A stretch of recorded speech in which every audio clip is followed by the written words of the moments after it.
Can start, madam. Good morning, doctors. Welcome to the day 2 of Trendo 2020. Today's first scientific session is on imaging in endocrinology. I invite the chairpersons, Dr. Dalabati Nayak, and additional professor and HOD in nuclear medicine, JIPMER, Puducherry. He has multiple publications, and Dr. Meher Prasad, consultant diabetes and endocrinologist from Chettinad Health City, Global Hospitals, Prana Medical, Idea Clinics. He has also multiple journals and written many book chapters. Welcome for the session, sir. I invite the chairpersons to take over the session and introduce the speakers. Good morning to all. First of all, I thank all the entire organizing team for giving me this opportunity to be part of this Trendo 2020 conference. So now I introduce the first speaker of the today, Dr. K. Murthy. He is the very senior and most experienced person in our nuclear medicine. And he has done his MBBS in 1979 and MSc in 1982. And he has done senior resident in St. Vincent's Hospital, Dublin also. And he has done his, for 4.5 years of physicians, he has worked in Srinagar, SKIMS. It is one of the old nuclear medicine center in our country. And currently, Dr. Tirumurthy is the senior consultant, nuclear medicine consultant at Apollo Hospital, Malar Hospital, and now he is the chief consultant in Triple M Hospital. So I invite Dr. K. Tirumurthy to take over and present his talk.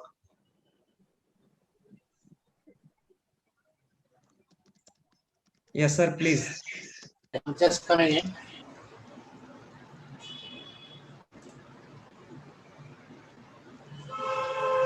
Thank you for all the people in Trendo team for inviting me to give the talk. I think I'm audible, is it? Yes, sir, you are audible, sir. Thank you. Thank you for the good words, Ganpati. I'll just start with the nuclear medicine procedures that are used in endocrine disorders. I'll start first with the thyroid gland. And I'll start with the early stages of life where nuclear medicine studies is used for infants. Because of nuclear thyroid screening or TSS screening in newborn, we have now eliminated most of the hypothyroidism that was being missed earlier. We don't have hyperthyroid state earlier. We only have hypothyroid state. And these patients mostly it will be either it's complete aplasia of thyroid gland or it's hypoplasia, or sometimes we find ectopic thyroid gland also. And there are also instances where you get dysharmonogenesis. I'll just go to the imaging. In these patients, already a clinical and biochemical diagnosis are already carried out to prove that the patients are the infants are hypothyroid. Now, this is a child with high TSH, that is low thyroxine. And what we have is a technetium thyroid scan, a technetium injected into the patient, and we don't see the thyroid at all. This is completely aplasia of thyroid gland. This is the neck where you don't see a thyroid gland at all. And you don't see anywhere in the thyroglossal tract or in the mediastinum.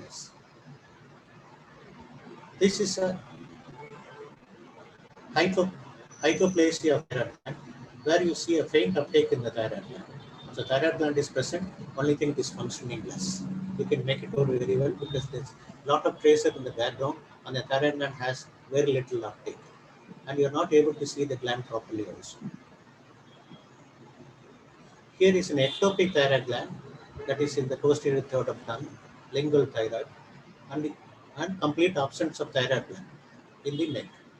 So you don't see any uptake in the neck, but you see a small dot of uptake here. These are salivary glands, and this is the mouth. So this small part is the only functioning thyroid tissue that is present in the child. This is the child with high TSH and hypothyroid patient. And what we see here is an increased uptake in the thyroid gland. You see the salivary glands here, and compared to the salivary glands, it's nearly 5 to 6 times more, or even 10 times more that you see. Both the lobes are elevated. This is the patient where the trapping mechanism is present, but beyond that, the thyroid hormone is not produced. So that is why the TSS is declined. So this is a patient with dysharmonogenesis, usually diagnosed by only a biochemical test and a simple imaging method. I'll move on to adult diseases in thyroid disease. These are 4 pictures of different patients, not the same patient. And the first picture here shows the thyroid gland. Technetium is injected, and 20 minutes later, an image is carried out.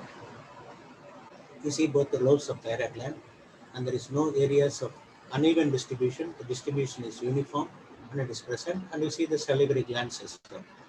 Now, most important thing is virtually we can make out the thyroid gland function by comparing it with salivary gland uptake, or you can measure a technetium uptake.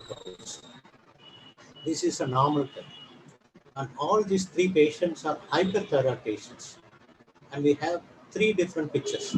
One is a patient where we have no uptake in the thyroid gland as well, because this is a patient who is suffering from thyroiditis, mostly usually to viral infection. The thyroid gland is inflamed, and because of the inflammation, there is destruction of thyroid follicles, and we have thyroid hormones being pushed into the circulation, and the patient is hyperthyroid.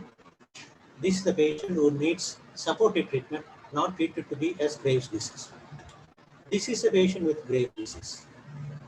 Now, this gland is enlarged and you have a uniform distribution, no cold areas. These are just uneven distributions. You don't have large cold areas here.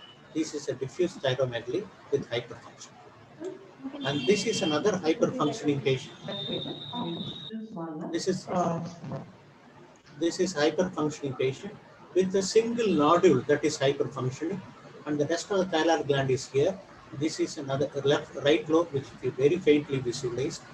This part of the thyroid functions so much that it produces high thyroxine and suppresses the rest of thyroid gland, because TSS is suppressed, and you see this gland does not produce. This is not visualized. This is an autonomously functioning or independently functioning nodule, which is suppressing the thyroid gland, and this does not obey the laws. Autonomous functioning nodule. The treatment of all these three conditions differ. That is why an imaging study is needed. And most often, you don't require a thyroid scan in hypothyroid patients, and also in a single nodule patient, because you would have an ultrasound. You should always use other imaging modalities to come to a diagnosis, not just nuclear medicine studies. Because if you have a single nodule, which is you are able to calculate, and the patient is euthyroid, it is better to do an ultrasound and FNAC rather than going for a nuclear study and saying that you want to see a cold nodule. The cold nodule does not give you any information more than that whatever you palpated is already there. But if your TS is, if the patient is hyperthyroid and is a single nodule, then you have to do a nuclear scan to define if this is an autonomous nodule or not. Now, this is another hyperthyroid patient. A technetium scan is carried out, and what you see is both lobes are enlarged and there are multiple cold nodules. The treatment of this patient differs. That's why an imaging study is needed. It is not the same as what picture you saw earlier, a diffuse thyromegaly, which is seen here, and this is a multinodular goiter and with hypertension. Moving on to treatment of these disorders. In hyperthyroidism, we give radioactive iodine in three conditions. One is Graves' disease, which we saw as a diffuse thyromegaly. Another is a toxic adenoma, which we saw, and we treat thyroiditis with radioiodine because it doesn't go there at all. And for a multinodular goiter, it is not usually given. We always advise surgery, and in case surgery is not possible due to various conditions, then only a radioactive iodine is given. Because why? Because it will not affect, it will not treat the cold nodules, and the nodules will be there always. So it will be a nuisance for the patient. It's better to do surgery for those patients who have multinodular. And also we can use radioactive iodine for well-differentiated thyroid cancer. I'll come to that later. In hyperthyroidism, it's our first line of treatment will be always antithyroid medications. And once they're controlled, you can, in case if you want to, then you can do a radioiodine therapy when was needed. So, treatment for hyperthyroidism, we have three situations where you have antithyroid medications like carbimazole and PTU, then radioactive iodine, and of course the surgery is also possible. Now, where do you give radioactive iodine? You have to select the patient for this. Patients who have failed to respond to antithyroid drugs.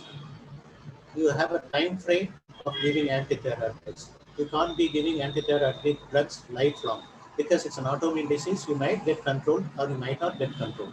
In case the hyperthyroid is not controlled for a certain amount of period, then the endocrinologist has to decide when to send for either surgery or for radioactive. Now, if the patients have already had neck surgery and you are not able to operate on the patient again, then radioactive iodine can be given. And whenever there is a contraindication for surgery, just like other diseases like heart diseases, lung disease, or renal disease, even if there is multinodality, then we give radioactive iodine. The absolute contraindication for giving radioactive iodine will be pregnancy. Lactation, we wait for a period of lactation to be over, then give radioactive iodine. In case of malignant thyroid tumor, best thing to do is surgery if you could not give radioactive iodine. And of course, we try to limit the radioactive iodine treatment for younger age group, especially children who are less than 18. But this is not absolute contraindication. And these are relative contraindications. Yes, patients might be concerned about radiation exposure, but with the good counseling, you can overcome that. When the patient is severely thyrotoxic, please do not treat with radioactive iodine. First, make the patient euthyroid, then do radioactive iodine. When he has severe ophthalmopathy, please do not treat with radioactive iodine because it will only worsen the condition. What are the side effects that you may get from radioactive iodine treatment? It is very transient sore throat or mild dysphagia, which can be overcome in a few days with anti-inflammatory drugs. And of course, I told you in severe ophthalmopathy, you might get extravasation of ophthalmopathy. This is a very small population where you might get radiation thyroiditis. That's a very small population. That also is overcome with anti-inflammatory. The rest, what I will tell you about thyroid cancer or leukemia, is just so small compared to whatever the beneficial effect that you might get radioactive iodine.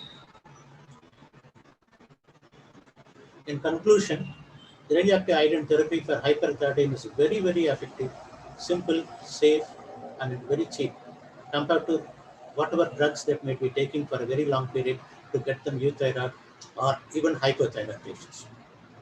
And it is really a treatment of choice where people with medical complications and people about 30 years of age, and when you have a relapse after medical therapy or a recurrence after surgery. Now I move on to thyroid cancer. Treating thyroid cancer with radioactive iodine. Radioactive iodine is the choice of treatment of differentiated thyroid cancer, whether it's papillary, mixed or follicular carcinoma. It has no role in arterial cell CA. And of course, there is always a controversy whether you want to give radioactive iodine post-surgery for tumors less than 1 centimeter and also microcarcinoma.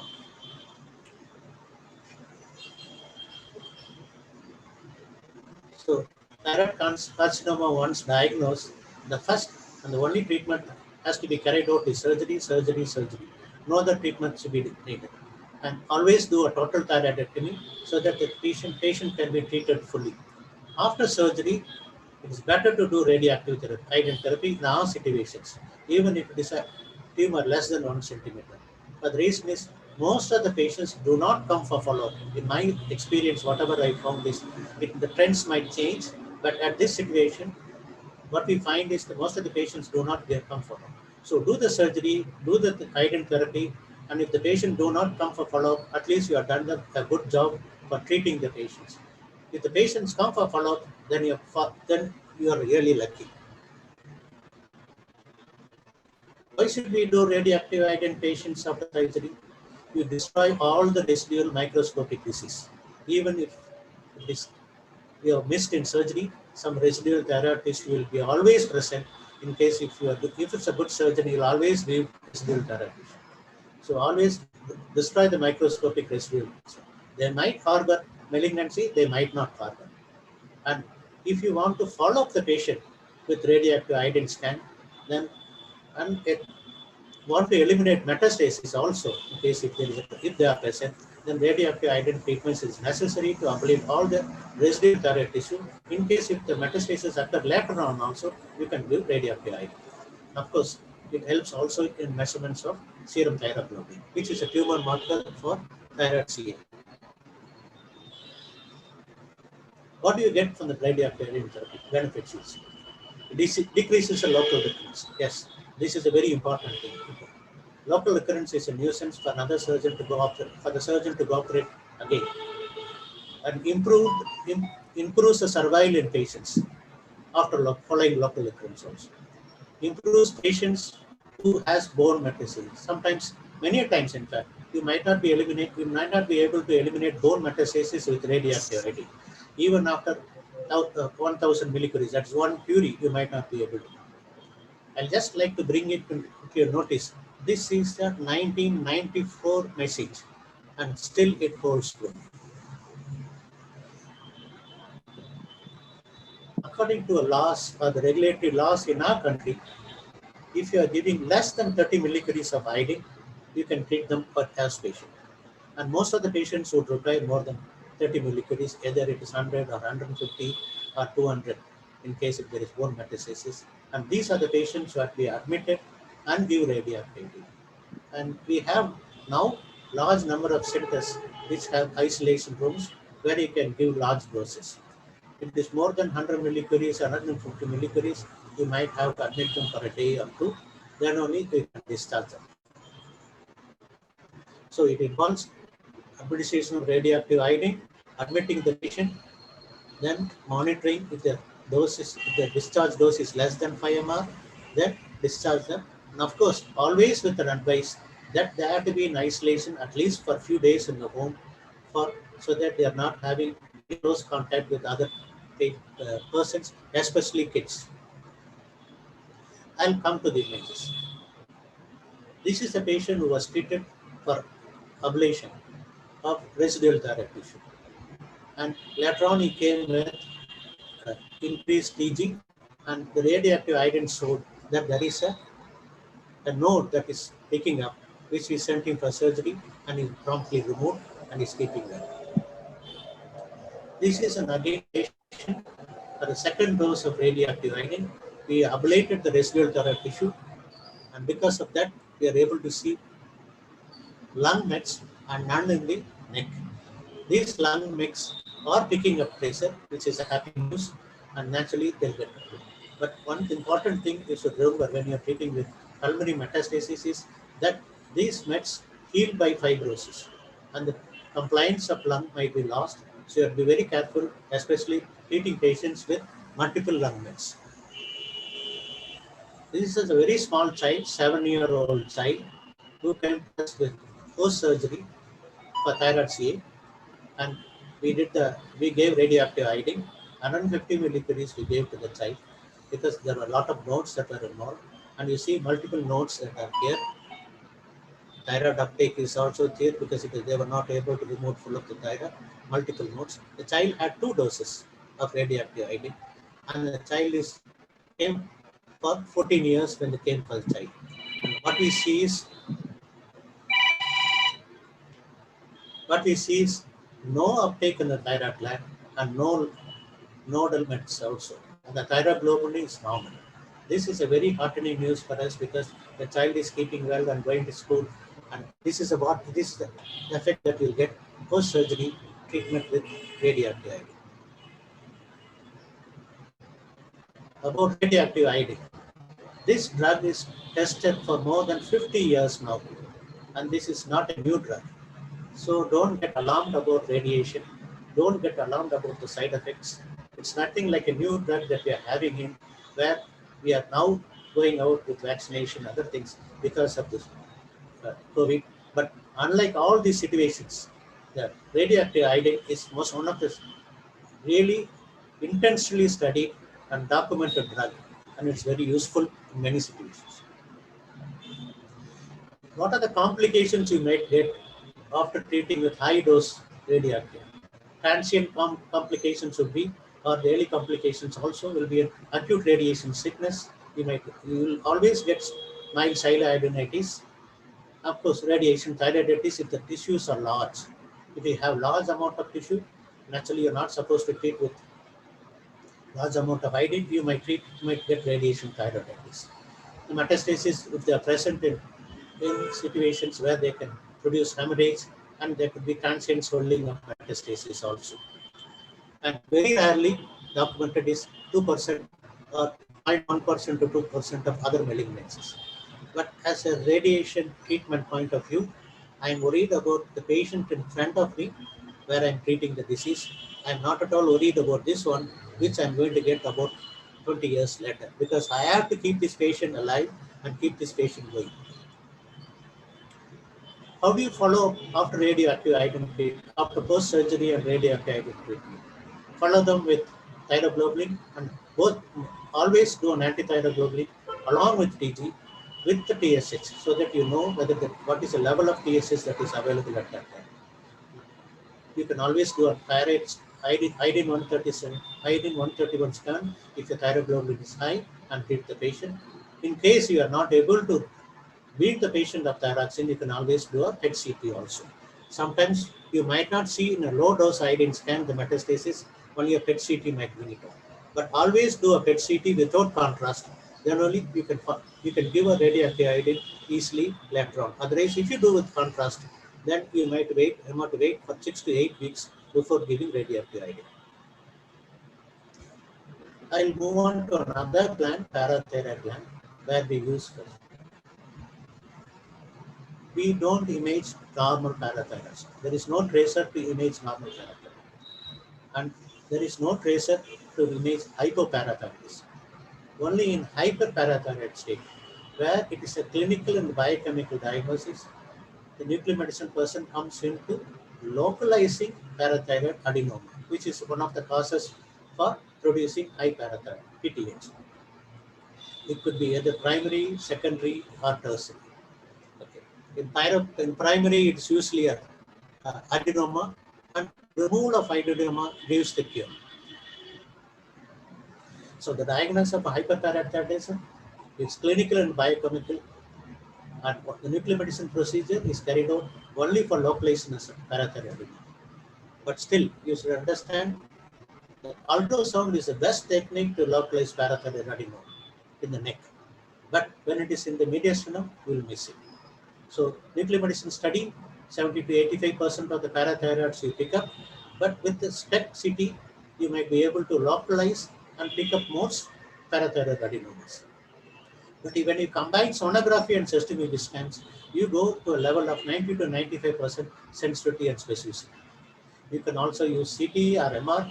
With the PET studies now coming up, you can also use PET studies, whether it is FDG or Dotanac or C11 methionine. C11 methionine is available only in very few centers, but Dotanac, gallium Dotanac or Dotatate and FDG is available in almost all the centers now. Most of the PET centers which are using now use FDG, and almost all the centers now are started using gallium generators also. So you can use gallium generators. Coming to the pictures, now you see this is a patient who is injected with technetium cystoscopy. Technetium is combined with cystoscopy, which is a radiopharmaceutical, just like any other radiopharmaceutical, DTPA or methylene diphosphonate, which you inject for bone studies. Cystoscopy is primarily used for cardiac studies. We inject cystoscopy and start taking pictures from 10 minutes also. How much? 5 to 10 minutes only pictures, and we follow them for 2 hours. Why? Because normal thyroid also picks up cystoscopy. So you see the normal thyroid gland, just as you saw in the technetium studies. And as the time goes on, you see it is washed out from the normal thyroid gland. So there is no residual cystoscopy in the neck. This is a very good indicator that there is no hyperfunctioning parathyroid in the neck or in the mediastinum. Most important thing, not in the mediastinum also. This is the patient who has a parathyroid adenoma. The usual site, common site, is a left lower parathyroid region. This is at 10 minutes itself. You see a small uptake here. As the time goes on, you see the sestamibi washed out from the thyroid gland, and what is retained or retention of sestamibi is in the parathyroid adenoma. This is easy for the surgeon to go operate. Why should you localize for them? Because this parathyroid adenoma is a very small lesion and it's very difficult to pick up in surgery. That's why we do a sestamibi scan to localize. Sir, sorry Also to to rule interrupt. out. Sir, sorry to interrupt you, sir. You can Okay. take another 2 minutes so that we can discuss for another next 3 minutes, sir. Actually, another 5 minutes only is left, sir. Okay. This is another parathyroid adenoma. You can use a CT also to localize the parathyroid adenoma, which is very useful. Now I move on to another important diagnosis in a neuroendocrine tumor. This is a pheochromocytoma. Again, it is a clinical and biochemical diagnosis, and a CT is a useful technique to pick up the parathyroid pheochromocytoma. But most important thing is it's just not localized in the parathyroid edema. It's a rule out if there are any other places where you have a where the neuroendocrine tumor is. This is the place is a paraganglionoma, which you see here, and none in the adrenals. We can use a gallium dotanol and a CT combined. This is a lesion in the CT, and what we see is a dotanol picking up here. This is a lesion in the pancreas, and what we see is a dotanol. I think I'll stop here, and I think in case if there are anything more to answer questions, I'll proceed. Thank you, sir. Thank you very much. It is a very excellent presentation. You have shown through all the case examples with very nice cases. You have shown the applications of nuclear medicine, especially in thyroid, parathyroid, and pheochromocytoma diagnosis. It is a excellent presentation. Is there any questions? Actually, in chat box, I can see one question from Dr. Ramachandra Swami asks, do supplements like calcium, vitamins have a role as an adjuvant therapy along with other medications? I think he's telling in the context of CA thyroid post-op condition, I think. Do supplements like calcium, vitamins have a role as an adjuvant therapy along with the medication? I mostly he's asking in terms of post-op condition, post-op in case of CA thyroid, I think. I think after this one, Dr. Nagar would be treating the patient. Nagar, will you answer that question, please?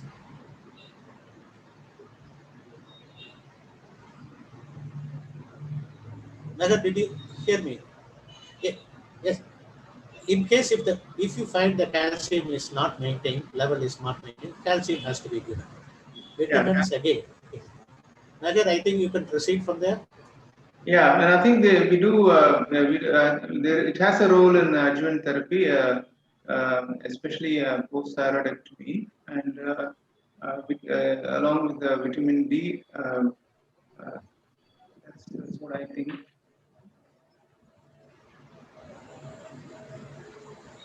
Yeah, during the total thyroidectomy, most of the time, actually, even parathyroid glands also removed, and patient hypocalcemia is the common side effect following total thyroidectomy. So most of the patients I need supplements like calcium supplementation is required from that point of view.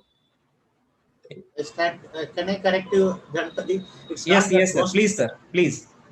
most of the endocrine surgeons are good. It's not that most of the time they remove all the parathyroids. They do preserve the parathyroid. Sometimes they do auto transplant also. Only Yes. when you have a problem of calcium maintenance, then you might need a calcium. Because most of the surgeons are very good and they do they do preserve the parathyroids. I mean, I think checking the PTH levels. Some of them do check the PTH levels. So if it is normal, then we don't need to. But we still check the. If we don't, then it might be worthwhile giving the parathyroid, giving vitamin D and calcium after checking it.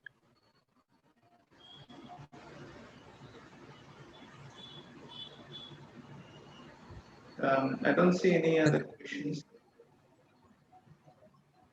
I think other question is there, sir. Dr. Monica has, how many rounds of iodine 131 can the patient be put through and gap between the therapy?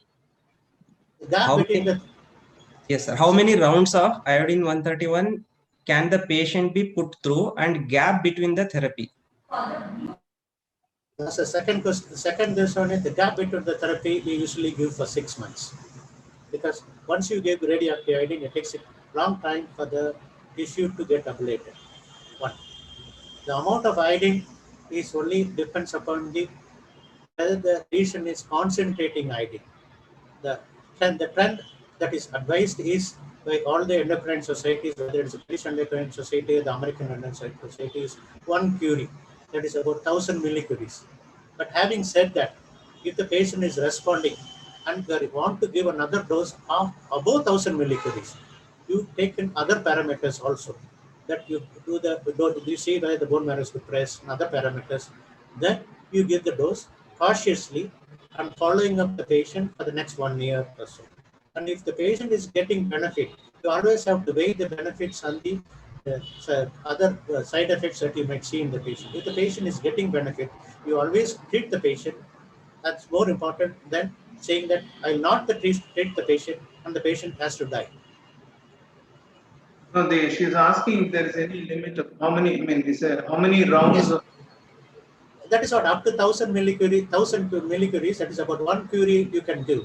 See, each time if you are giving, let's take a patient has bone metastasis, we'll be treating with 200 millicuries minimum. So the patient can go for five sittings. All right. Now, if you're treating with 100 millicuries, it goes for 10 sittings. So the rounds do not count. The amount of total dose to the cumulative dose is the one which counts. Okay. So I think. Thank you very much, sir. So we can. I think no more question. Um, Any role of empirical RAI in tennis? One more question from Dr. Sunil. Any role of empirical RAI in tennis? We always give radioactive iodine at tennis because there is the other treatments that are available in the at present are less effective. So one thing we always do is we give radioactive iodine in tennis. Another thing I have not mentioned is recombinant TACs. Some of the patients in tennis do pick up iodine after giving recombinant TACs. Some centers have good results, but I had no good results after giving recombinant TSH, then giving high dose of radioactive iodine. But some centers, so really 40% of the patients do pick up radioactive iodine after giving recombinant TSH.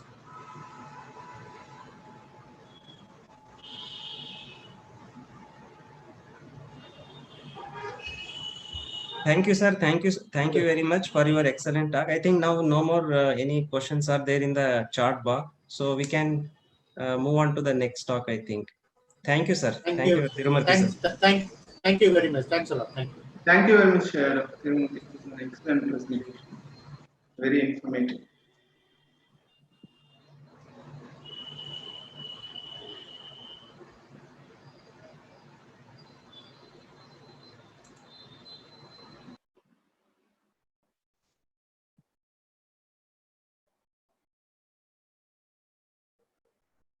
So, yeah.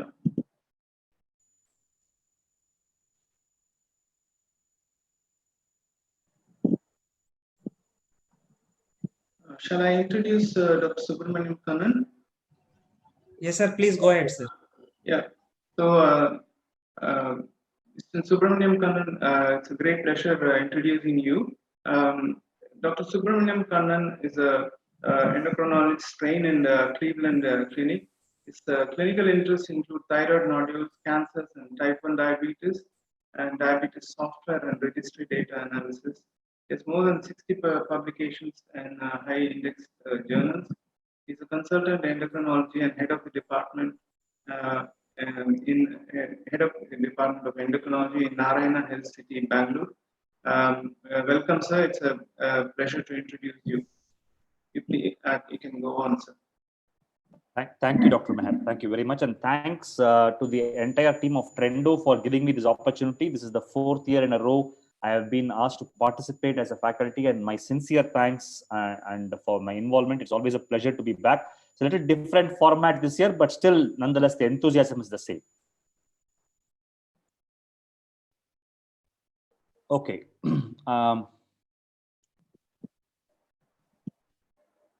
Just quick feedback. Are the screen properly visible to everybody?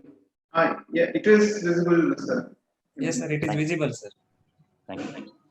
Okay, I am going to take you through a journey of predominantly images, as Dr. Tirumurthy did, imaging. But the topic given to me is thyroid ultrasound for endocrine physicians. As an endocrinologist, I use ultrasound in my office and use it quite extensively in patients with thyroid disorders. And I will I will show you how this has helped me in my practice, and will sort of at the end of the talk convince my colleague endocrinologists to take up this art, learn it well, and use it to the maximum benefit of patients. This is where I work at Narayana Health City, Bangalore. So, and one important disclosure before I start this: I am not a radiologist. So, if there are any radiologists in the audience, I will humbly submit that I am not an experienced radiologist. But of course, having done the neck ultrasound for almost now 10 to 12 years, I can definitely tell that there are some learnings that I have got from my patients, and I would like to present those things today. We have about half an hour time, so I need to rush through certain aspects and slow down at certain aspects. Again, we have a chat time in the end, so we will, if some things I have rushed through, I will try to cover up in the chat time.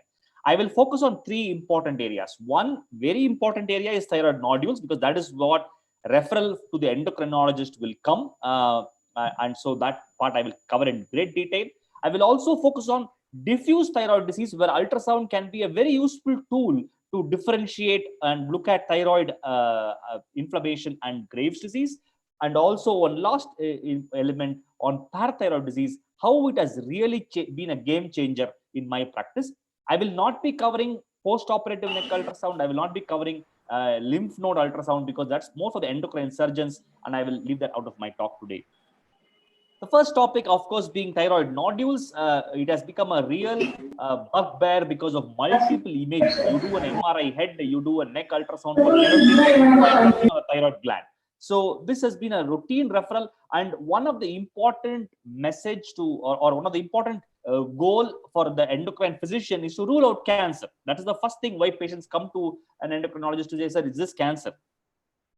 As usual in any approach thyroid nodule, we definitely cannot eliminate the importance of history taking, physical examination, measuring TSH. I don't think I have to tell this to the audience today. They all know this. Then comes ultrasound. Of course, certain important physical examination and symptom wise that very young patients, very old patients, male patients, large mass, compressive symptoms, fixed mass, palpable lymph nodes, of course, make the likelihood of a nodule or a mass being malignant. History wise, I would like you to also refocus on certain rarer occasions of childhood head and neck radiation. Total body radiation for bone marrow is very common these days in patients who have had leukemia. So please inquire that history, family history of thyroid cancer, not only in our medullary thyroid cancer, but also in some of the non-medullary familial thyroid cancer. So a detailed family history helps. Also, before I go to the ultrasound, never ignore the chest X-ray. This is a patient who came with a thyroid nodule. FNAC showed a follicular neoplasm. If somebody had seen the X-ray, they would not had a second thought. They would have done a thyroidectomy. Underwent, unfortunately, a hemithyroidectomy, came back as follicular cancer, went back again, got a completion thyroidectomy. So this can be avoided. If you look at the X-ray, you can see clearly cannonball mets on both lung fields. So never ignore the chest X-ray done. I start using ultrasound in a very basic form. You don't need a very gumbo big machine to do thyroid ultrasound. All you need is a flat probe, which will give you about a 4 to 12, not a convex probe, but a flat probe, 4 to 12 megahertz frequency. That is all that is needed for the small parts examination of the neck. And it's a very simple machine, and you can find intricate details by paying meticulous attention to the thyroid gland and its surrounding structures. Normal anatomical landmarks that most of you will know when you put the probe right in the neck. The things that you will see in the thyroid area is the trachea, which is going to be like a large black shadow because the air does not conduct the sound waves. You will see a nice homogeneous triangular shaped lobe of thyroid connected by the isthmus on the other side on the left lobe. Adjacent to the thyroid, you will have two great vessels, the jugular, which is compressible. When you press the probe, the vessel will become flat, that is jugular, and a pulsatile one, that is your carotid. So on either side, you will see the carotids. Above the thyroid gland, you will see dark areas, we call that hypoechoic. Hypoechoic means very dark. Hypoechoic areas, these are muscles. The sternocleidomastoid is the most lateral most, and right above the thyroid will be your strap muscle. So normal thyroid, isthmus, trachea, great vessels, sternomastoid, and strap muscles. And towards the back of the thyroid gland, you will be seeing your paravertebral, sometimes longus coli. One important anatomical landmark that very important to understand and know is the esophagus. The esophagus will be located in the trachea, just adjacent to the trachea and behind the posterior to the left lobe. This will have some glistening particles. When you ask the patient to swallow, you will see some movement of particles and creating some kind of an artifactual movement that will give you a clue that this esophagus. Some of the times this has been biopsied thinking this is a left lobe thyroid nodule. So be careful. You have normal esophagus present posterior to the left lobe.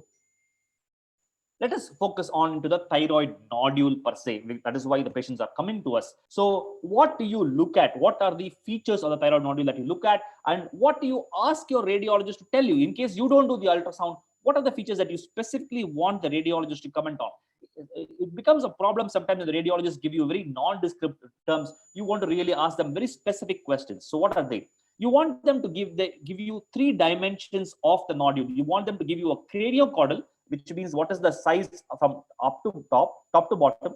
You want them to give you the transverse dimension, and you also want them to give the depth, the anteroposterior dimension. So always measure the nodule in 3 dimensions. This is very important. When you follow up the nodule, you want to know the nodule is growing bigger or smaller. So unless there's a dimension change in at least 2 dimensions, you don't call a significant change. So it's important to get your measurements correct. The craniocaudal, anteroposterior, and transverse. That sequence has to be followed in all nodule measurements. So size of the nodule is very important.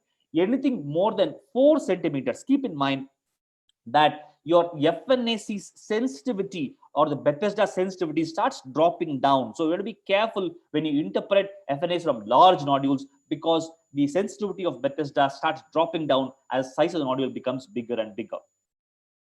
Next topic is on the echogenicity. How is the echogenicity? Basically tells you the content or the substance of the nodule.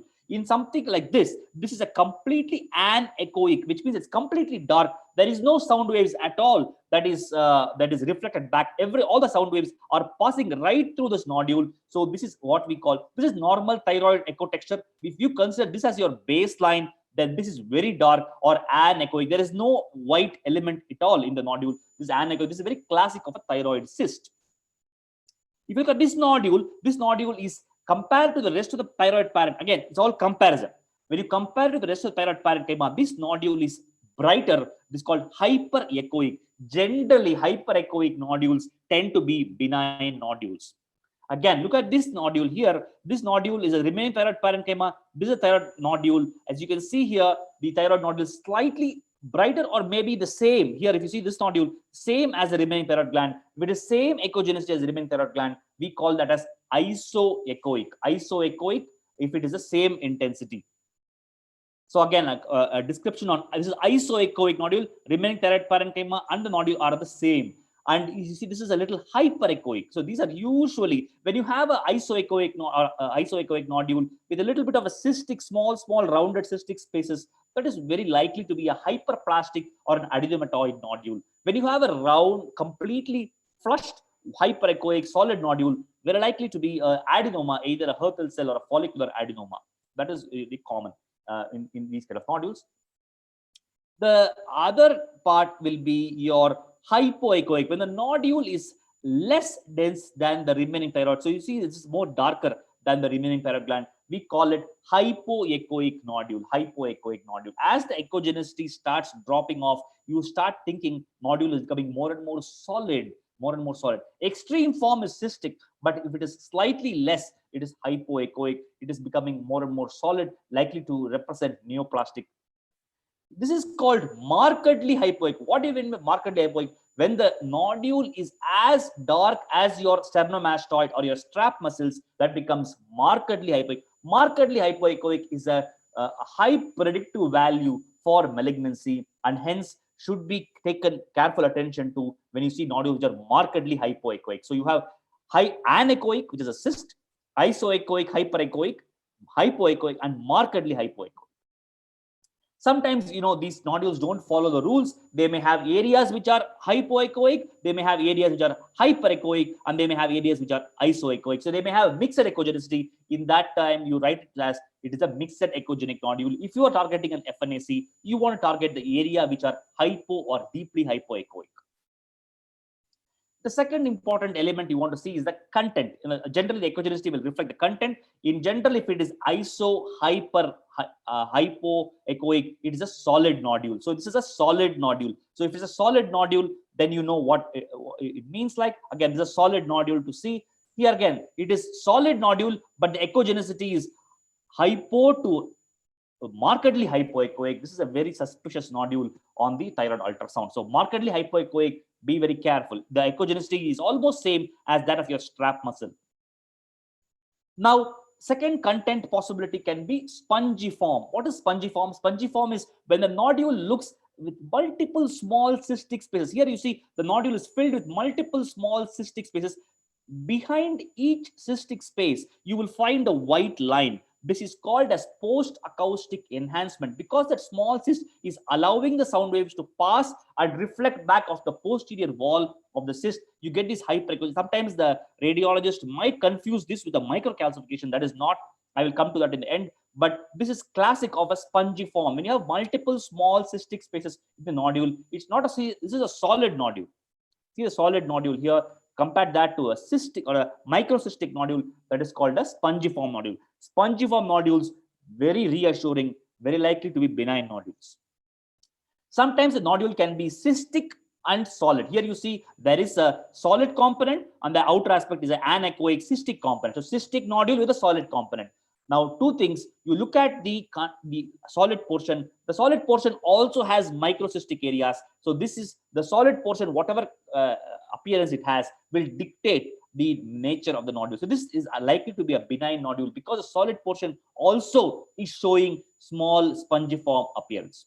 Unlike here, where it is also cystic solid nodule, but the solid nodule is isoechoic, and I will show it to you in some more pictures. There are some microcalcifications in this. So if you have the solid area showing suspicious features, that will dictate what the nodule is likely to be. Another important nuance here, again, may not be very relevant, is the angle the the solid area forms in the cyst. If it is an obtuse angle, or if it sort of comes off with an obtuse angle, it is likely to be a benign. If it forms an acute angle like this, then it is likely to be a malignant nodule. So these are a small nuance, but again, broadly, if we have a cystic solid nodule, the appearance of the solid nodule will dictate the course of the nodule. Again, this is purely cystic nodule. As you can see, the cyst contains what we call these whitish materials that is showing a little tail kind of a picture that is called a comet tail appearance. Comet tail. Comet tail means a reverberation artifact. It's an artifact, but it tells you if you have a large comet tail, very likely this is a benign colloid nodule. So cystic nodule. So you saw solid nodule, you saw solid cystic nodule, you also saw cystic nodules. So 30 to 50% of nodules can have cystic change. This is a completely cystic nodule with what you have a comet tail artifact. This is solid nodule with some cystic areas. Remember carefully that some of these cystic nodules can actually be a malignant nodule. So to be careful. The solid area, look at the solid area, look at the area here. This is a cystic solid nodule, but you tend to have some microcalcifications. You may have high vascular flow that may indicate this may be a malignant nodule. So just keep in mind that cystic nodules always need not be benign. The next component of the nodule assessment is going to be the shape. Is it wider than taller or taller than wider? That is why the measurements are very important. If you look at this nodule, the width or the transverse dimension is more than the anteroposterior dimensions. It's wider than taller, suggests of a benign nodule. Whereas if you look at this here, this is the transverse plane. The transverse diameter is more than the transverse diameter is more than the anteroposterior diameter. So this is likely to be a taller than wider nodule. This is likely to be a malignant nodule. So that's important. Again, a taller than wider nodule. See that the transverse diameter is shorter, the AP diameter is longer. That's likely to be a taller than wider nodule. Again, wider than taller, transverse is more, whereas taller than wider, anteroposterior is more. This is to be measured only in the transverse plane of the probe, not in the sagittal plane of the probe. That's important. Next comes the margins of the nodule. If you see the outer aspect of the nodule, there is a dark rim. This dark rim is called the halo. Whenever you have an isoechoic or hyperechoic nodule, or sometimes in hypoechoic nodule, you will find a rim. A nice uniform halo is indicative of a compressed perithyroidal tissue. It indicates the pseudocapsule of the nodule. If the nodule is darkly hypoechoic, deeply hypoechoic, like the one on the bottom, you may not find a halo at all. Absence of a halo might indicate that this nodule might be malignant. One more important feature of the halo is look at the evenness of the halo. If the halo is even, see the halo here is at certain dimension, at certain areas the dimension is different. So if the halo is uneven, again may indicate it's a malignant nodule. The second aspect of the margin is ill-defined margin. Sometimes when you have a cyst with a lot of calcifications and you have a lot of reverberation artifact, you may not be able to find the nodule margins well. Ill-defined margins can sometimes be a feature of a benign thyroid nodule. So here is again a nodule with spongiform nodule. Margins may be a little bit ill-defined. So ill-defined or blurred margins. Here you see the margin is not at all seen properly in the thyroid gland. That is very common in a benign nodule. Ill-defined does not mean malignant. Ill-defined just means you're not able to feel properly around it. Sometimes isoechoic nodules or cystic nodules, maybe sometimes some areas you may not be able to see the nodules properly. The third aspect of the margin is look for lobulations. Here you see the nodule. This is a dentist who came to us with thyroid nodule. See the nice lobulated margin. A lobulated margin is very, very predictive of a papillary thyroid cancer. Here you see this is a classic PTC showing a nice outpouching that is seen in the posterior aspect of the nodule. Again, here again another nodule with a little outpouching here. That's again irregular. Differentiate between an irregular margin or a lobulated margin and an ill-defined margin. Ill-defined margin does not mean anything significant. But if you have an irregular or a lobulated margin, that is very suggestive of malignancy. Again, here the next part of the margin is extrathyroidal extension, when the nodule can invade through the capsule. See here you have a white line or thyroid, and suddenly there's an interruption of the white line here. When you see the nodule invading through the capsule of thyroid, going into the strap muscle, you can actually define extrathyroidal extension on the ultrasound very carefully if you notice that. Again, infiltrative or irregular borders. Here nodule is going into the strap muscle, outpouching as I told you. Again, here irregular or lobulated margins, very classic of papillary. So these are things important to ask your radiologist for. Sometimes you can also see the thyroid nodule entering into the jugular vein per se here. You can see this is a jugular vein and the nodule has entered the jugular vein. This was a follicular cancer. The third detail is a hyperechoic foci. This hyperechoic foci, as I told you, the cystic nodule will have a tail-like feature, a comet tail artifact. So this comet tail artifact is very common. And then you can also have what we call microcalcification, punctate foci, punctate hyperechogenic foci, PEF. These are two diametrically opposite markers. Hyperechoic foci of comet tail artifact usually indicates benign nodule. Punctate hyperechogenic foci of microcalcification indicates cancerous nodule. So you need to be very sure which way to go. And sometimes it is difficult. Even for the most experienced people, sometimes you don't know whether it's a hyperechoic foci of microcalcification or a comet tail artifact. Sometimes they may coexist. A clue to identify what is what is when you have the microcalcifications in the solid area, it is likely to be a microcalcification. When you have a echogenic foci in the solid area, when you have the same echogenic foci in the cystic area, it is likely to be a comet tail artifact. Here you see a deeply hypoechoic nodule and a single punctate foci. That's a microcalcification. Microcalcifications are equivalent to the submoma bodies you see on the pathology. Again, here you see a deeply hypoechoic nodule with four distinct hyperechoic foci. Again, microcalcification. Here again, diffuse microcalcifications seen on this thyroid nodule. Here is a comet tail artifact, but also you see microcalcification. So you can have coexisting comet tail and microcalcification. Then the microcalcification takes over as the leading driver of prognosis of the nodule. Here you can see the cystic areas. Sometimes, as I told you, behind the cyst, you may have white lines. They are not punctate echogenic foci. They are post-acoustic enhancements, not microcalcifications. Again, a comet tail artifact in a solid nodule. So the rules never always hold true. Normally, solid nodules, when you have a punctate echogenic foci, it's usually microcalcification. When you have it in a cystic nodule, it is usually a comet tail artifact. But the rules may not always be 100%. But general rule is, if you have a comet tail artifact like this in a cystic nodule, it is very likely to be benign. Very likely to be benign. Then comes macrocalcification. When the calcification starts casting a shadow, you see a posterior dark line. The shadow that indicates that the calcification is more bigger. It's a macrocalcification. So coarse calcifications larger than 1 mm is posterior signal dropout is called macrocalcifications. This is a lady who had medullary thyroid cancer with large, dense, chunky calcifications on the nodule, as well as sometimes in the lymph node also. Again, chunky macrocalcifications in MTC. Some of the dystrophic calcifications seen in large multinodular goiter also may have macrocalcifications. They are not as significant as microcalcifications on the ultrasound. You may have coexisting micro and macrocalcifications. That time the microcalcifications will lead the prognosis of the nodule. Calcification around the rim is called, again, you can have a rim calcification that is called macrocalcifications. You may have a continuous calcification that's called a complete rim calcification, or sometimes the calcification may be interrupted. When you have an interrupted calcification, that is risky. It may be a malignant nodule which is going through and through the capsule. That is supposed to be carefully evaluated. The last part is the vascular flow. We don't give much importance to the vascular flow nowadays as before. We don't give much importance to the vascular flow as before. This is peripheral vascularity and intranodular vascularity. But what one element of vascular flow that you need to be aware of is a penetrating vascular flow. When the vascular flow is going perpendicular into the nodule, you call it penetrating vascular flow. That is suggestive of malignancy.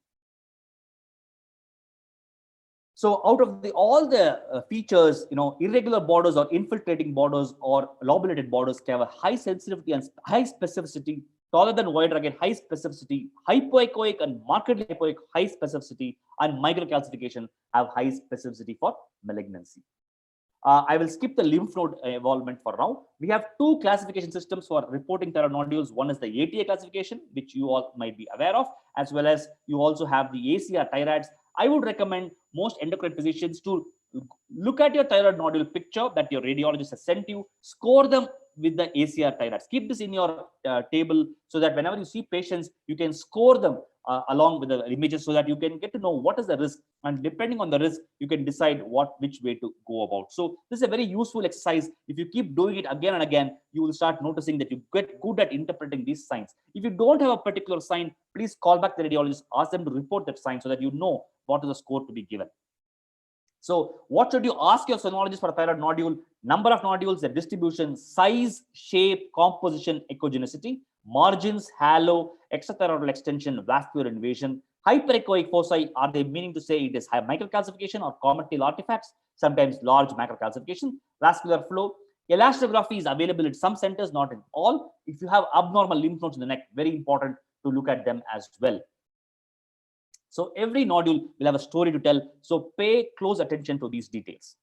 I go on to the next part of the talk where you look at the diffuse thyroid problems. This is a patient, young patient who came with acute onset exquisite neck pain, had thyrotoxicosis on the blood picture. As you can see the thyroid gland, you see a markedly hypoechoic area in the gland. That is very common when you have lymphocytic infiltration in the thyroid gland. That area becomes markedly hypoechoic, and it will be usually avascular. The area will not have vascular supply. That is very classic of thyroiditis. So you don't need a lot of testing to be done at that time. You reassure the patient. You ask them to follow up after 4 to 6 weeks. See that the thyroid gland after follow-up is almost resolved. That area of infiltration of lymphocytes has almost resolved. So avascular, markedly hypoechoic, patchy hypoechogenicity in the thyroid gland, very suggestive of thyroiditis. You look at the Doppler at that area, you will see there is hardly any flow. When you have thyrotoxicosis, your other DD is Graves' disease. One of the very sensitive markers of Graves' disease, you put the probe on the thyroid gland, you see a high vascular flow. It's called thyroid inferno. Sometimes when you see the thyroid gland is completely vascular, when you see a very vascular gland and thyrotoxic, very likely you are dealing with Graves' disease. So this is Dr. in Subramanian, thyroiditis. Dr. Sorry to interrupt you. Please finish in another 1 minute. We are finished. Sure. Please. Sure. Thank you. Sure. One of the other common diffuse areas that thyroid disease you will see is Hashimoto disease. You can see this is like a spongiform appearance. You can have what we call as high septations. And one of the classic finding is the giraffe-like skin. Giraffe-like skin, very common to see in Hashimoto gland. Again, you don't need any TPO antibodies to corroborate. Very classic on the ultrasound that you can actually pick up. I will skip the thyroid lymphoma for the want of time. I will go to parathyroid adenomas. I think this has been a game changer in my practice. Young lady admitted with pancreatitis, hypercalcemia. You can't do a MIBI scan. Young hypertensive hypokalemia in your clinic. You are debating whether you are dealing with aldo problems or hypercalcemia problems. A single ultrasound will tell you the answer.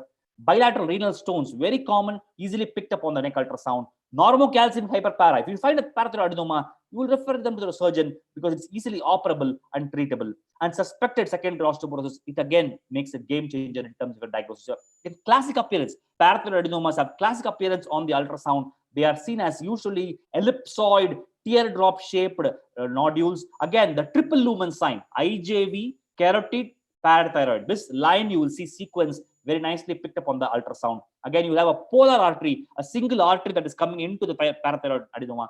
That is called a polar artery. Very important sign for recognizing. Again, see almost like a spindle or sometimes even like a ellipsoid shape, sickle shaped lesion is a parathyroid adenoma.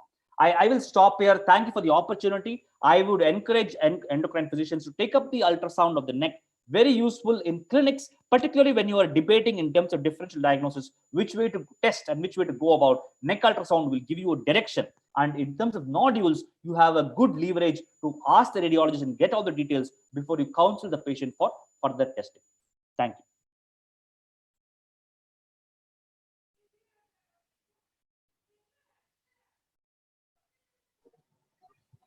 Thank you, sir. Thank you, Dr. Subramanian, sir. It is a very excellent, illustrative, and very energetic talk from you. It is a very useful to all the endocrinologists and all the students also in this forum.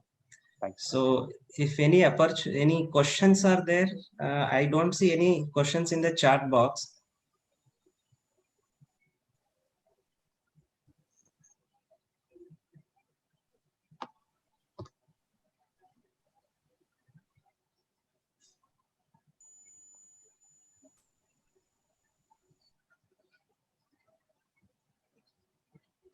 Do you have any experience in post-op CA thyroid patients to detect this lymph node recurrence? Anything, sir?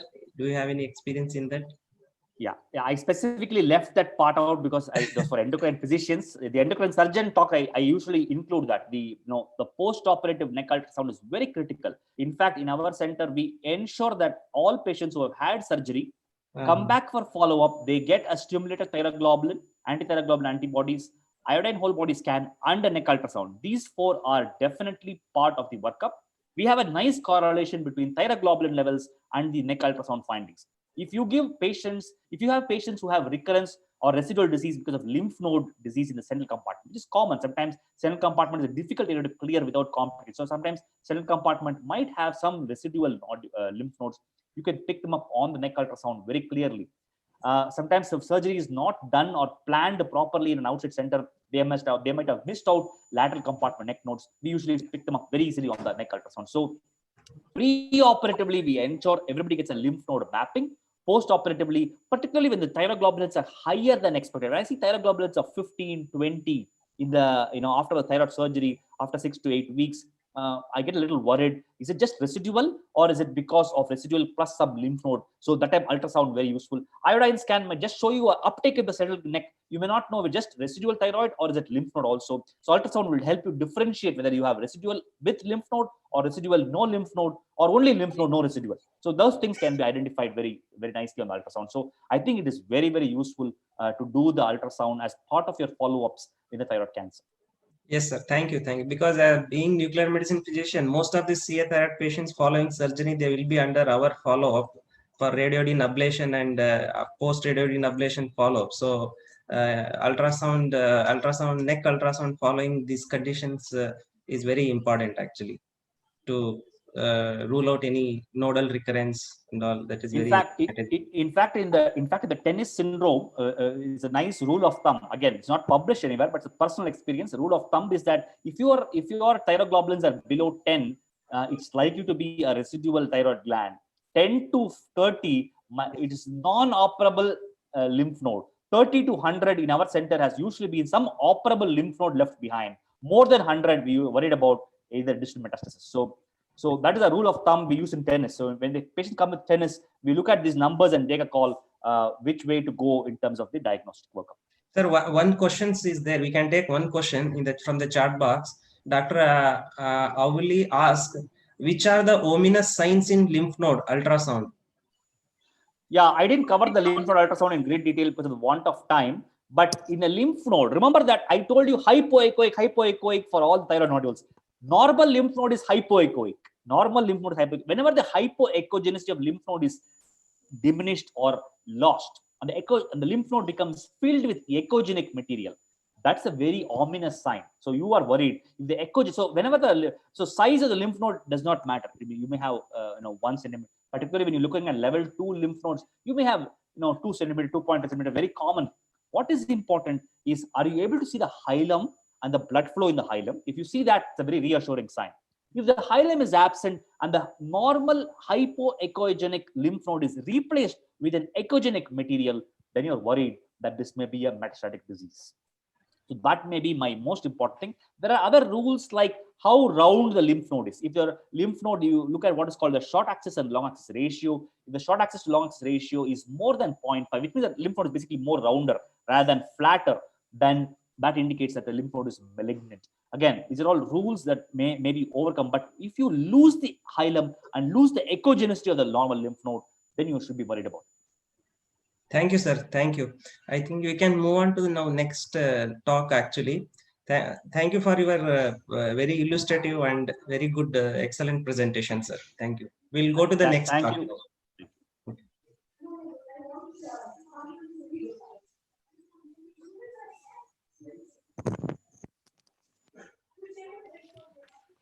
Yeah, the now next speaker is Dr. R. Rajeshwaran. He is basically radiologist. He has done MD, DNB, PhD, and he is presently professor and affiliated to Sri Ramchandra Institute of Higher Education and Research Institute. And he has delivered many guest lectures, and he has awarded Professor E.D. Sudhar Oration in 2017. And he is the Vice President of Tamil Nadu and Pondicherry chapter of Indian Radiological and Imaging Association. Yeah, and he has around 60 publications in his credit. So I request Dr. Rajeshwaran to take over and deliver the lecture. Thank you. Am I audible? Yes, sir, you are audible. Okay.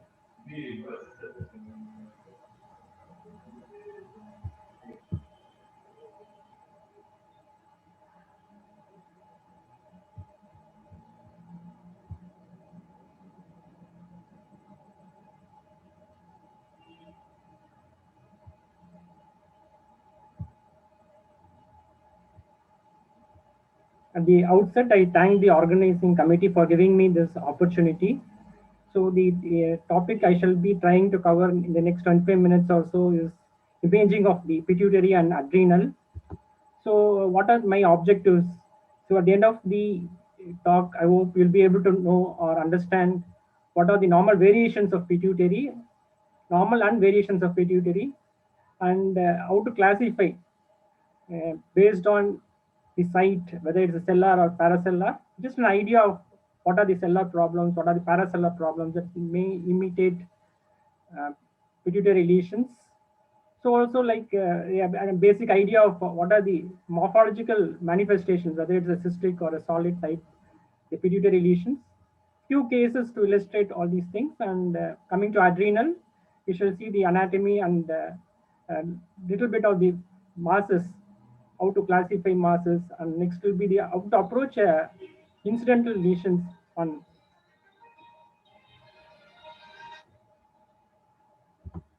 So coming to the anatomy of pituitary, we have got the, it develops from the rat case pouch. It is situated within the sella. It has got two lobes, namely the anterior lobe and the posterior lobe. So this rat case pouch usually involutes. So when it persists, it gives rise to a craniopharyngioma when it is humorous, or it can lead on to become a rat case cleft cyst. So what are the variations? One is pituitary with age, it changes. So we see larger glands in young patients when there is active growth. The young patients usually have larger glands, whereas older patients, when there is no growth, they usually don't have much of, the size is smaller. And one more thing to remember is hormonally active individuals, like during pregnancy, the glands are larger. So coming to the dimensions, if you can remember, fine. Otherwise, you can leave it off. But what is important is children generally have a height of around 6 millimeter, and the upper surface is flat. Coming to puberty, up to 10 mm is allowed, and pregnancy is the maximum. So pregnancy, we have a pituitary height of 12 millimeter, and usually with age, the size of pituitary drops. So this is normal pituitary. So this is called T1 weighted imaging. T1 weighted imaging is how to say it is T1 weighted. We look at CSF. CSF, this is the fourth ventricle. So CSF for related substances, if it is dark, it is a T1 weighted image.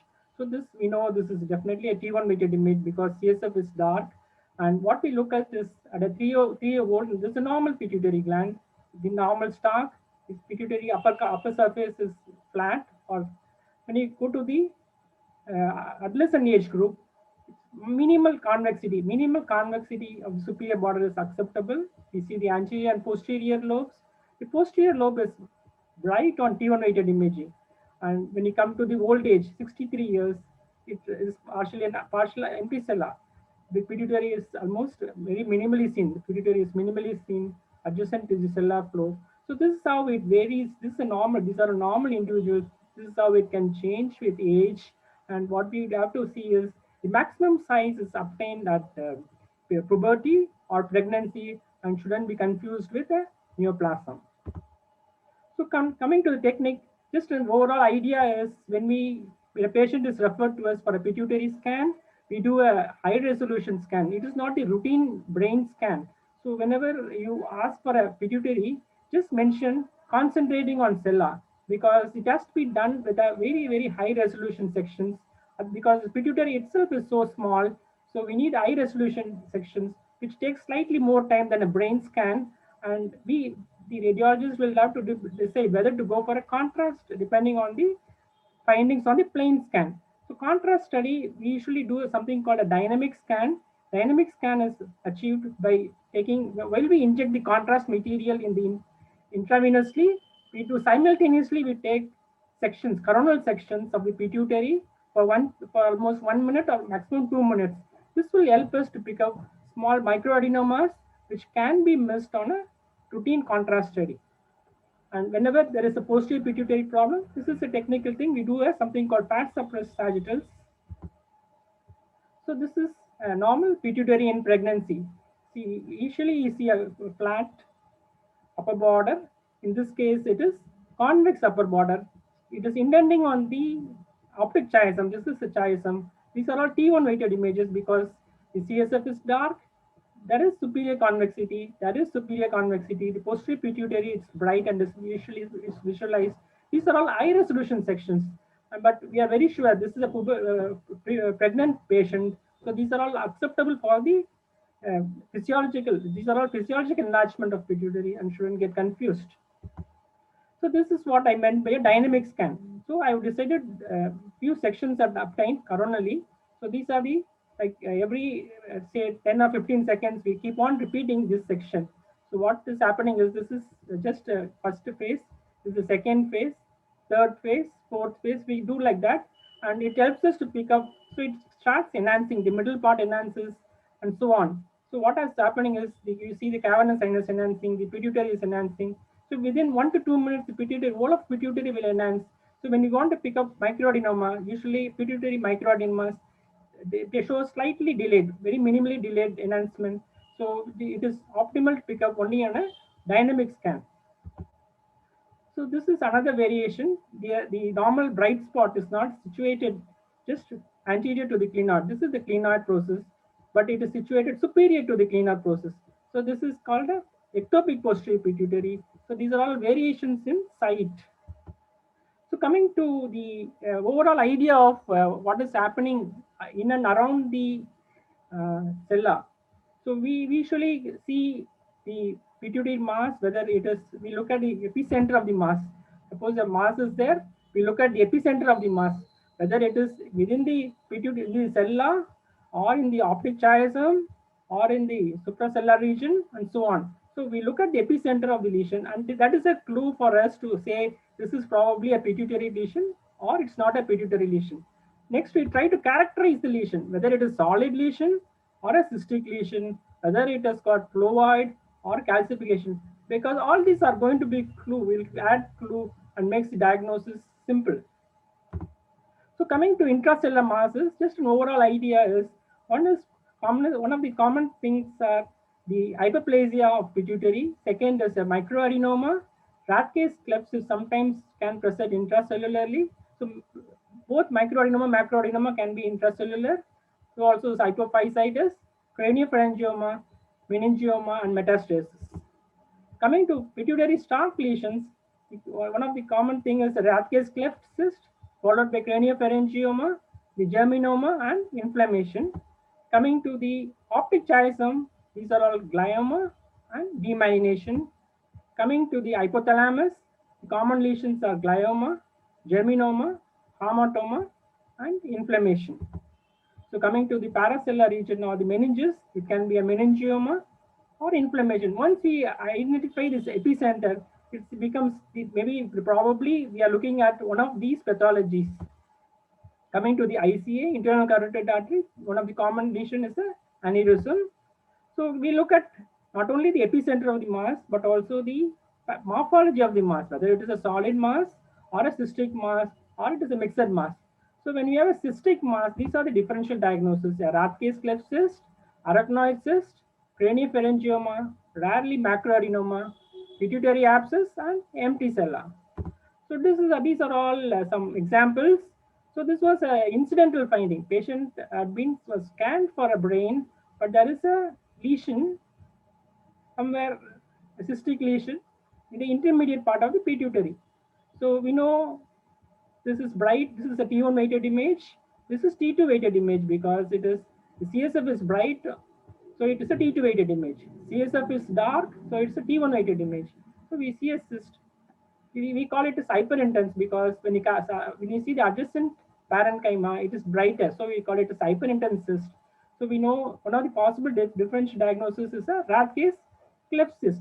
So these patients need not be treated, just managed conservatively, but because the endocrinologist can have a cross consultation, patient can come to an endocrinologist because there is a cyst. So another lesion, this is another lesion which is the intensity is same as CSF. This is T1 weighted image and T2 weighted image. It's same as CSF. So it is, we call it as a arachnoid cyst. Again, can be managed conservatively. Nothing to be done. So again, this is another important cystic lesion. Sometimes the cella is enlarged. Very rarely we get a situation like this. This is an empty cella. So what the patient in fact had another condition associated intracranial hypotension. Because of that, patient has got a large cella. The stalk is visualized, the pituitary almost not visualized, and when you see the topogram of a skull, there is a large cella. So this is an empty cella. Again, it's a touch me not lesion. You don't have to do anything. It's just we have to treat the primary condition has to be treated. This is a large empty cella. So another example, a 47-year-old female coming with headache. So what we see is a large cystic lesion, but in this case there is enhancement. Cystic lesion. We see it is ISO, I mean, similar to CSF on T1. This is T2 weighted image. This is post contrast scan. There is peripheral enhancement, and these are the. So this was turned out to be a pituitary macroadenoma. Rarely, cystic lesion can be a pituitary macroadenoma. So these are the coronal sections. Again, a T1 weighted, T2 weighted, and post contrast scan. There is peripheral enhancement, and there is, I mean, it has got a cystic content. So it turned out to be a pituitary macroadenoma.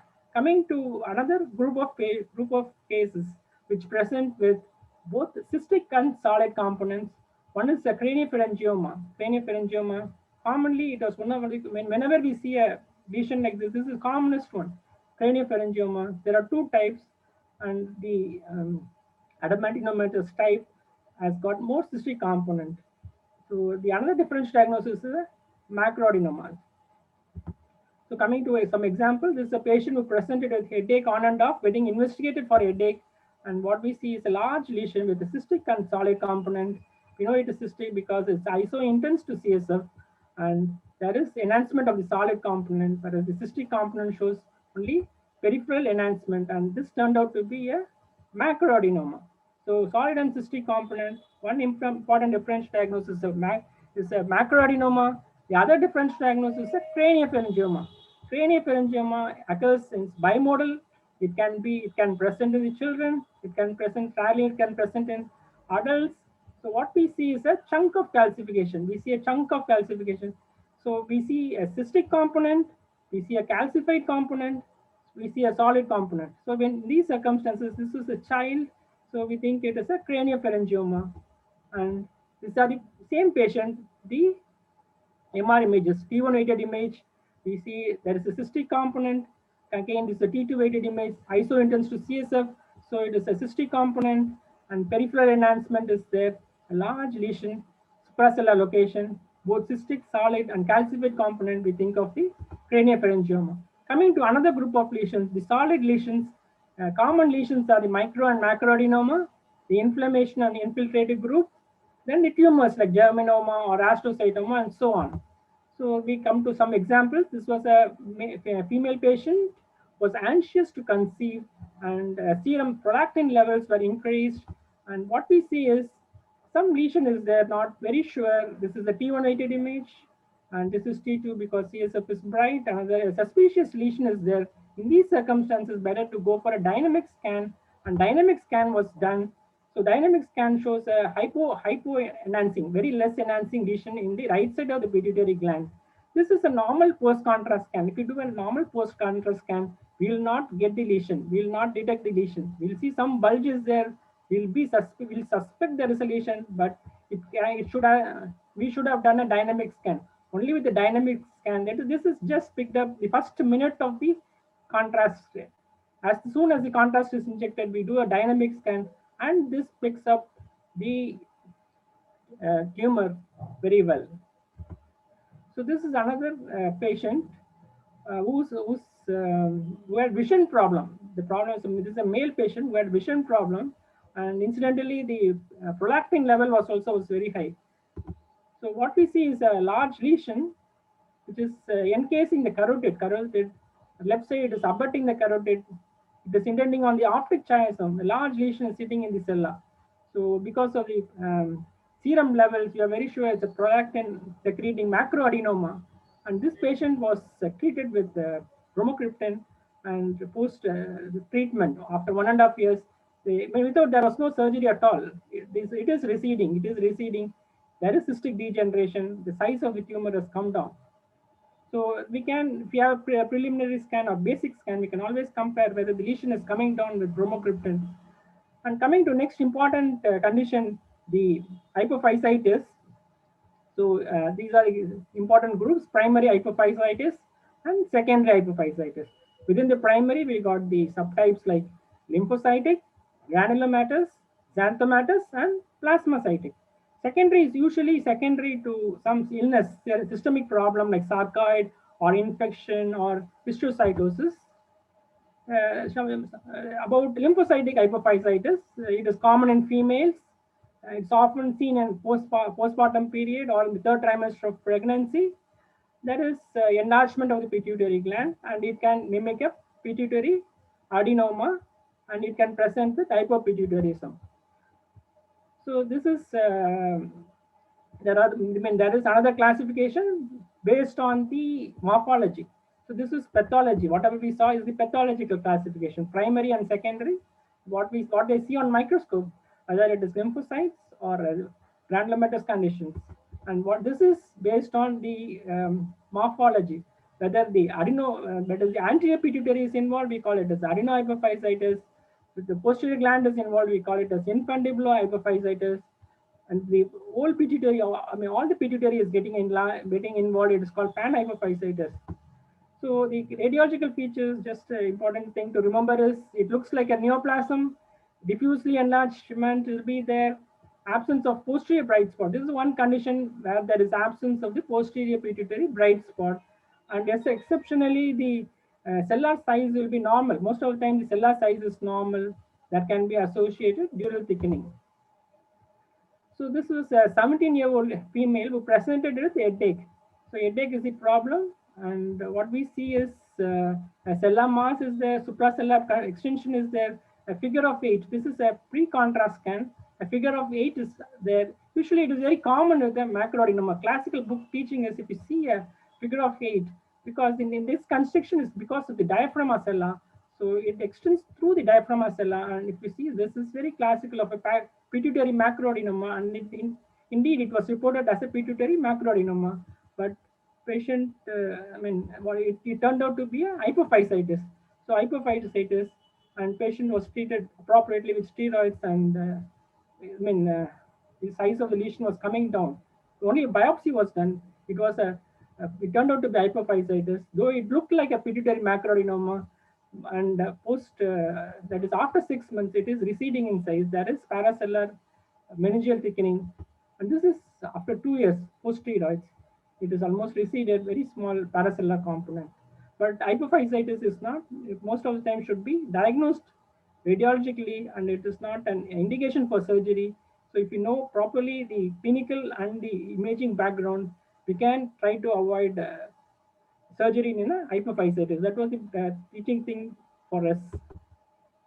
So this was a male patient. By history, we know polyuria, polydipsia. We are looking at some diabetes insipidus. And that should be normally, you should see the pituitary bright spot. Posterior pituitary bright spot should be visualized. So this is a plain scan. The posterior pituitary bright spot is not visualized. So we say it is a central diabetes insipidus.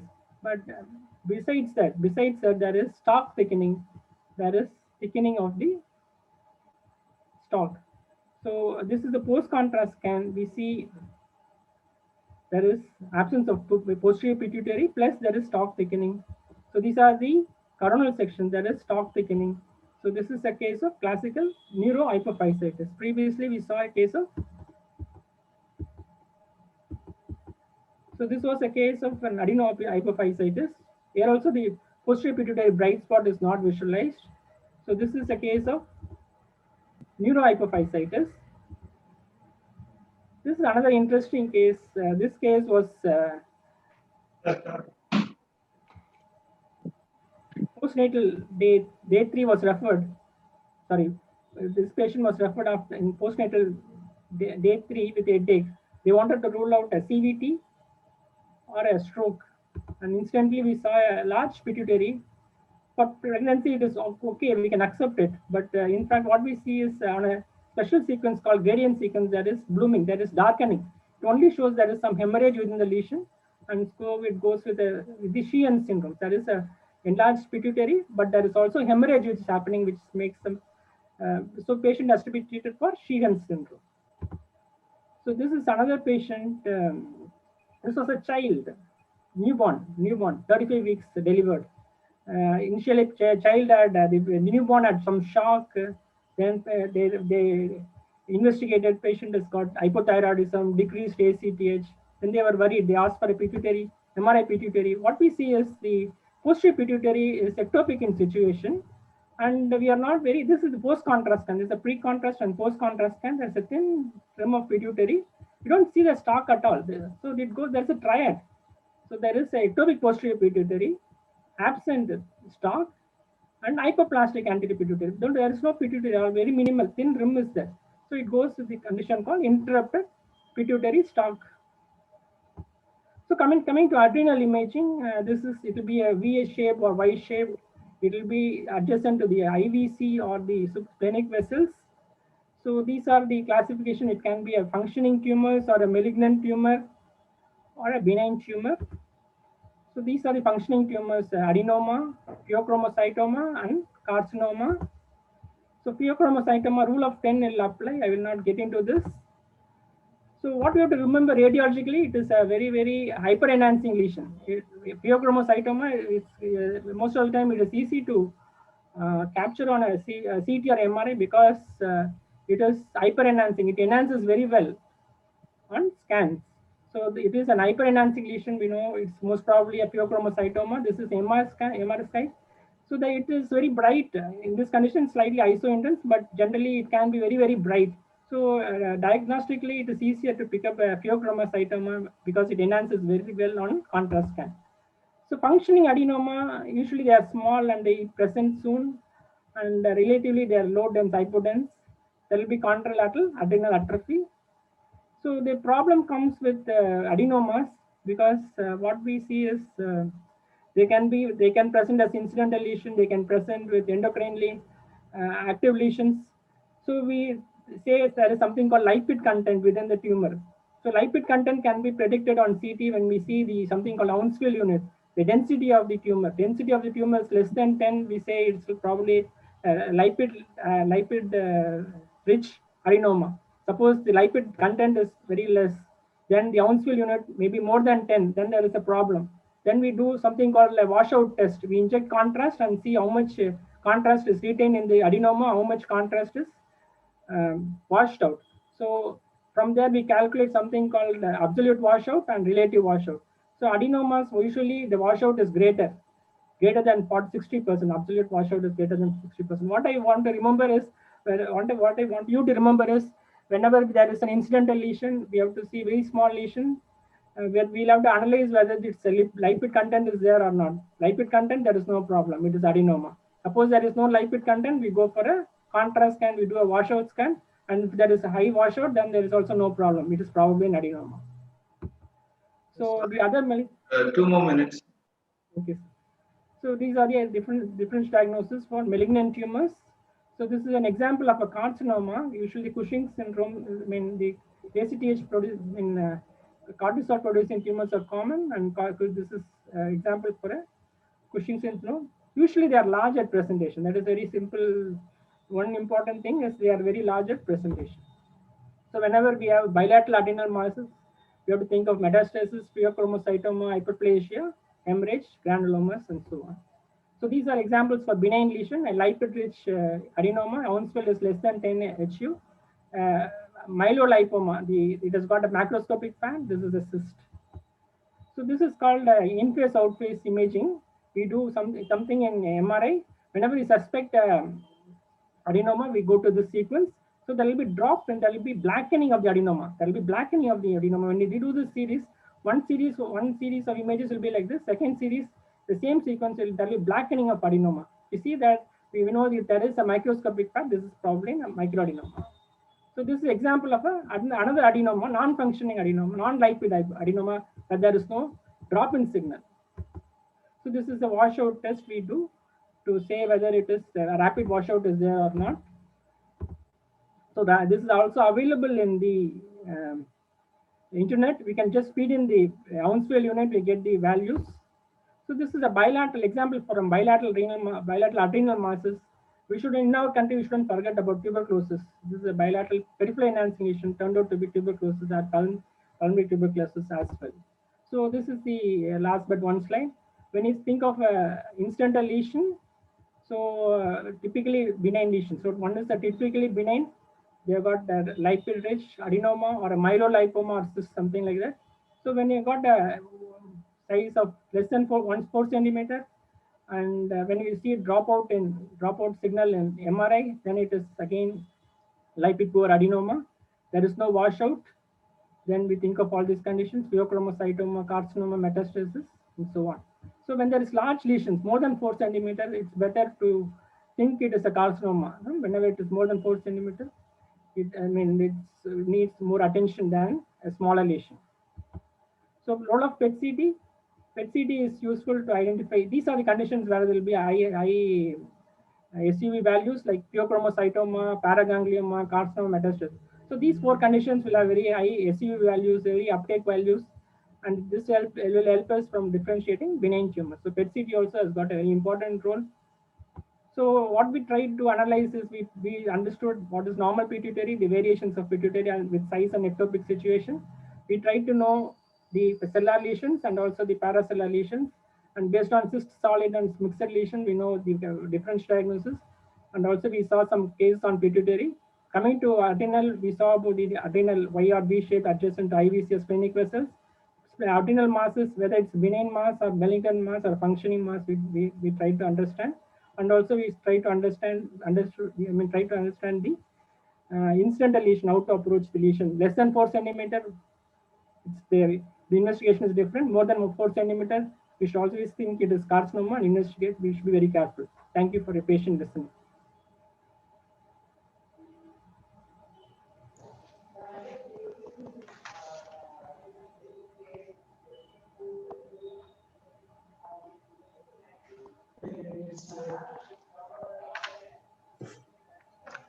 Thank you, Dr. Rajeshwaran sir. It was a very illustrative and excellent presentation. You have covered most of the conditions in pituitary and adrenal through very illustrative images. Any questions? I don't see any questions in the chat box, sir.